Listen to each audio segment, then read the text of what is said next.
Todos, sean bienvenidos al Espacio Cultural Caja Canarias de Santa Cruz de Tenerife. Lo primero, agradecer tanto al público que llena la sala de conferencias de este espacio, como a los que nos siguen a través de las redes sociales, del canal de YouTube de la Fundación, su presencia, al hacernos un hueco en esta tarde para un día que es sumamente alegre. A mí me gusta decir siempre, aquí en la Fundación, que el publicar un libro viene a ser como un parto, lo comentábamos ahora mismo, un parto cultural. Es algo que sale de cada uno de los autores, del hondón de cada uno de ellos, se prepara, está esos meses que a veces suelen coincidir incluso esos 9 meses de preparación, y después sale al mundo, da luz al mundo, se abre a cada uno de los que quieren leerlo y ahondar en lo que cada uno de los autores ha regalado. Por eso para nosotros hoy es un día sumamente alegre. Y también es alegre porque supone sumar un eslabón más a esta trayectoria histórica que la Fundación Caja Canarias tiene con la literatura, con las letras canarias. Hay que pensar que, por ejemplo, el premio de novela tiene ya más de medio siglo de andadura. Hablar de eso, de una trayectoria tan larga en un premio, pues habla no solamente del esfuerzo por parte de esta entidad, sino también de la suma de diferentes valores, talentos de cada uno de las personas, autores que han sumado parte de sí mismos para llegar a este punto. Yo, sin más, agradeciendo y reiterando el agradecimiento profundo por estar aquí, cedo la palabra a Eduardo García Rojas, que gentilmente nos presentará este acto. Gracias, Joshua. Buenas tardes, noches. Antes de comenzar, me gustaría agradecer a la Fundación Caja Canarias la invitación a presentar las publicaciones de las obras literarias ganadoras de los premios que concede la entidad desde hace ya muchos años. Y reconocimiento que, gracias a su ya larga trayectoria y el prestigio de sus galardonados, se ha convertido en el más importante de Canarias. La historia de la literatura en el archipiélago sería otra sin la existencia de este certamen, que ha enriquecido el panorama cultural de las islas. Para estudiar la literatura de mediados del siglo XX y lo que llevamos del siglo XXI, queda claro para los estudiosos que sin repasar la lista de galardonados a lo largo de todas sus ediciones no se podría hacer una historia de la literatura de Canarias, de la literatura canaria completa. El premio Pedro García Cabrera de poesía. Pablo Alemán nació en Arucas, Gran Canaria, y es licenciado en Filología Hispánica por la Universidad de Las Palmas de Gran Canaria y profesor de Lengua Castellana y Literatura en el IES Lomo de la Herradura. Sus textos se han publicado en El Barco de Papel, Islas al Sur, Sin Mar por Medio y en la 5ª entrega de Escritos a Padrón, así como en algunas iniciativas como Cuadernos de Humo, Dragaria y Crear en Salamanca. En solitario ha publicado Madera y Metal y Aquel lejano lugar y Apenas es descenso. En cuanto a la obra ganadora del Premio de Poesía Pedro García Cabrera Caja Canarias 2020, en Este Cosmos de Raíces, cuenta el mismo Pablo que surge tras la reflexión de la obra escultórica del guineano Fernando Nguema, en la que realiza una exploración en forma y contenido a lo largo de los poemas que contiene el libro. La obra mezcla las lecturas y la experiencia vital del autor con la cultura fan, derivada del bantú, una cultura, la fan, que se basa en el respeto a los antepasados a través de la naturaleza y que el artista guineano materializó a través de las ramas, troncos y raíces que recogía de la selva. ¿Qué temas podrías considerar que son constantes en tu producción como poeta? Bueno, para mí eso tiene que ver un poco con una cosa que suelo repetir mucho, y es la mirada del poeta hacia la realidad y sacar aquello que a uno le pulsa. Por ejemplo, puede pasar tranquilamente, puede pasarme que después de una visita extraescolar con mis alumnos, pues me quedo nublado por las obras de Fernando Nguema, porque esto nace de una actividad extraescolar. O puede pasar que paseando con mi pareja por los Altalacales, que está entre Arucas, Firgues y Valle Seco, pues al ver caer los pétalos en la estación de otoño, pues decido escribir pues algo sobre, escribir o pulsarme a escribir o reflexionar a través de esas imágenes. En ese sentido, sobre la temática, pues eso viene dado por esas imágenes, por ese marco que yo realizo bueno, que se me presenta, ¿no? Cuando ocurre esa oportunidad. Y en este caso, con como te dices, pues tiene que ver un poco hacia la identidad desde el punto de vista de mi, digamos, familiar, pero también desde el punto de vista de la identidad, no sé si me comprende, de lo que es uno, ¿no? Y lo que es uno en relación con ese cosmos en el que uno pertenece. Y bueno, viene de ahí un poco, de ese marco que uno realiza y de donde surge esa epifanía, como vos suele decir.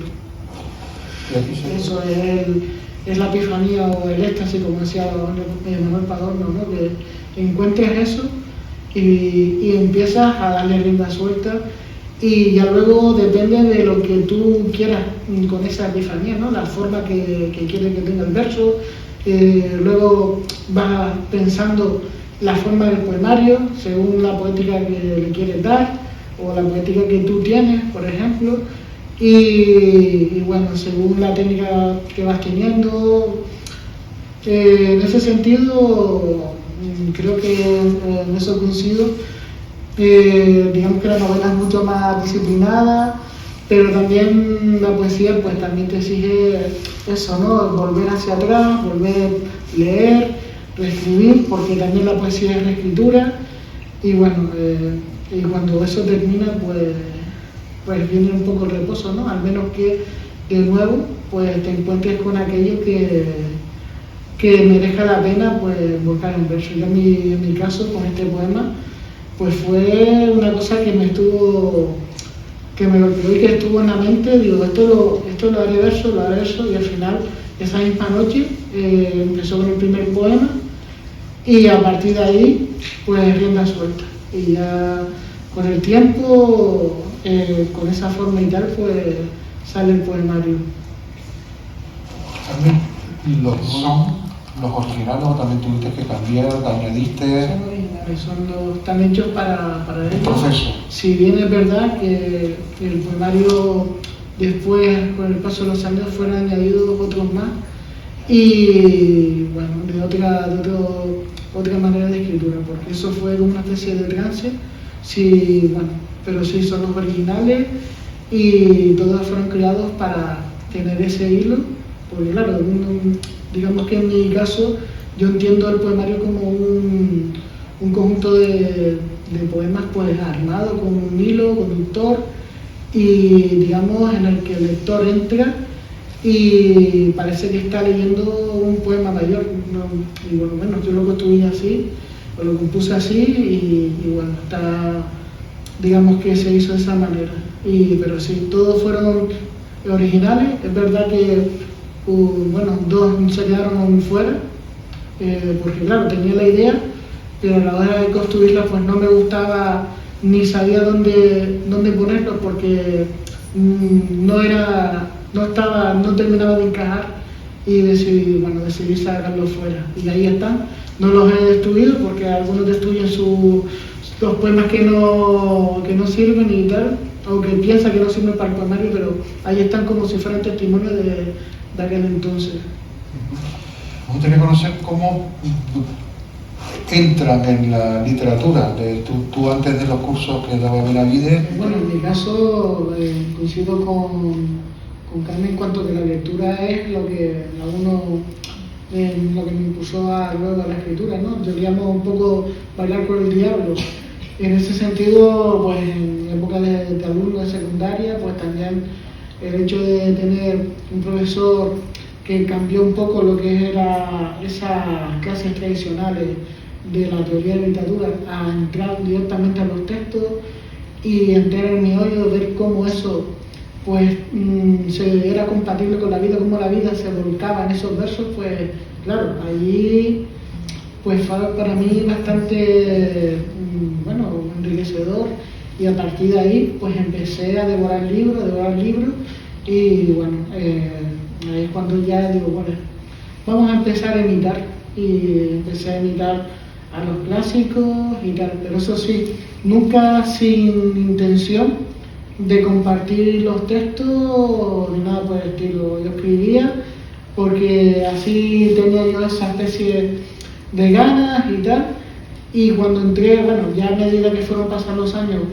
digamos que esa vocación hacia la lectura fue aumentando hasta que la literatura, decidí que la literatura fuera mi modo de vida, ser filólogo. Vale, ya cuando entré en filología y me encuentro con compañeros que no solo tenían las mismas inquietudes, sino también escribía, ya empecé pues a pensar en mi escritura como ya literatura en sí. No sé si me comprende, es decir, compartirla.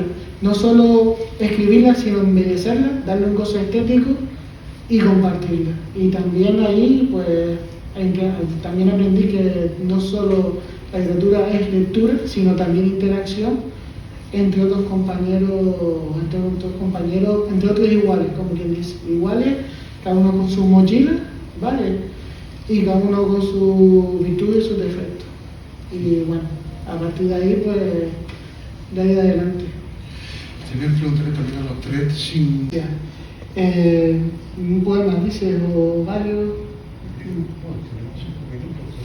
Bueno, pues voy a leer primero, que bueno, está dentro de un apartado que se llama como de raíces, y con una cita que dice: miro así y digo, este es el título de la obra, por la forma que tiene. Es una cita de Fernando Nguema, hablando de su propia poética. Y el primer poema dice así: así surge este cosmos de raíces, el tránsito en los párpados de madre, sin nombre, sin pies, sin esos quiebros, a punto de ceder con mi presencia. Alisas la marchita vara en su primera caída y la titulas fan al ser aquello que regresa a tu memoria. Así debo ser yo al perderme en fan, dejando el apellido en el trasiego brillante en cada esqueje que recojo. Aprendo el recital de los cuentos de madre al mencionar en su mirada la forma que poseen los árboles. Así, con el tambor en esta larga raíz que se desliza en vertical como rayos que rugen en la noche, así para que inicies el sendero latente, casi como en soledad. Ese es el primer poema. Luego otro, está en la parte crujiente cepa al sol.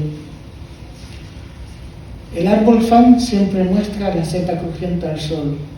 Nunca madre la ha cortado debajo del barro, ni en las balsas de lluvia fresca.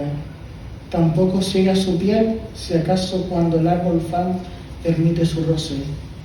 Entonces reúno las curvas que húmedas en vaho surgieron en la finca del tío Fan y afirmo el verso serpiente que ha de guiarme durante el día, la cuna que ignora a riesgo el chamán y que jamás palpa las hojas durante el alba.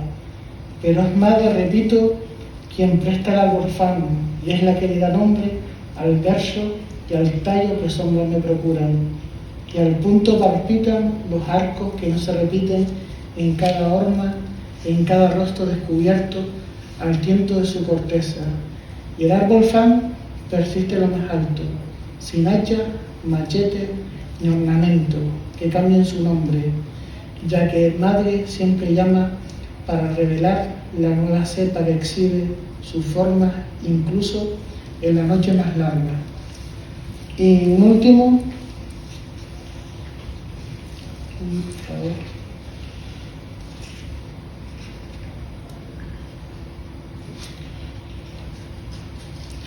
tiene una cita de Okugunji que dice: ancestros, hagan que desde ahora la noche sea transparente en la hora de las tinieblas. Escucha a la mujer que evoca mi lecho y lo adorna en barro, al tiento de sus vértebras. Sus cánticos me envuelven con un bosque que funda el tallo que emana el mismo universo. Así, su cuerpo silente curva que cubre en calor el hueco de mi corteza. Sus labios, una estría reseca que surge la niebla entre mis adentros, y el arco de su sombra retuerce en cada poro y frente al ser todo uno. Observo a la mujer a tambor, narrando en mi oído la lluvia en la hoguera, historias de ancestros y de otras sabanas, mares y galaxias, la voz de una mujer en forma de un destello sonoro llamada alguna vez como madre. Muchas gracias.